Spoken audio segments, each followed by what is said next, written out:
एक और महत्वपूर्ण चीज़ लेके आई हूँ मैं आपके लिए, वो है मानव भूगोल की विचारधाराएं। ये 3 प्रकार की विचारधाराएं हैं, जिसमें से 2 क्वेश्चन तो आपको देखने को अनिवार्य रूप से मिल ही जाएंगे। पहला है निश्चयवाद या प्रकृतिवाद, जिसमें रिटर ने इसको दिया था और इसको इंग्लिश में डिटर्मिनिज्म कहते हैं, और ये विचारधारा जर्मन से उत्पन्न हुई थी, इसलिए जर्मन विचारधारा के नाम से भी जानी जाती है, और इसको जियोक्रिट्स भी कहते हैं। दूसरी है संभववाद। संभववाद को हम पॉसिबिलिज्म कहते हैं। ब्लाश ने इस विचारधारा का उद्गम किया था, और इसको फ्रांसीसी विचारधारा कहते हैं, और दूसरे नाम में जियोक्रिट्स। और यही ब्लाश की विचारधारा को लुसियन फ्रैबे ने आगे बढ़ाया था, इसलिए लुसियन फ्रैबे को भी संभववाद का समर्थक माना जाता है।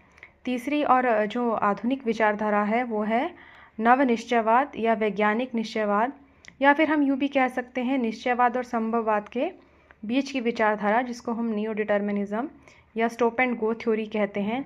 इसके जो प्रमुख समर्थक है वो ग्रिफिथ टेलर हैं, और ग्रिफिथ टेलर अमेरिका के थे, इसलिए इनको अमेरिकन विचारधारा भी इसको कहा जाता है। एक बात हम और ध्यान रखेंगे, इन विद्वानों की जो परिभाषाएं हैं और एलन सी सैम्पल की जो परिभाषाएं हैं, अस्थिर पृथ्वी और क्रियाशील मानव, ये 2 कीवर्ड अगर हम याद रखेंगे तो हमें अवश्य ही एग्ज़ाम में क्वेश्चन करने में मदद मिलेगी।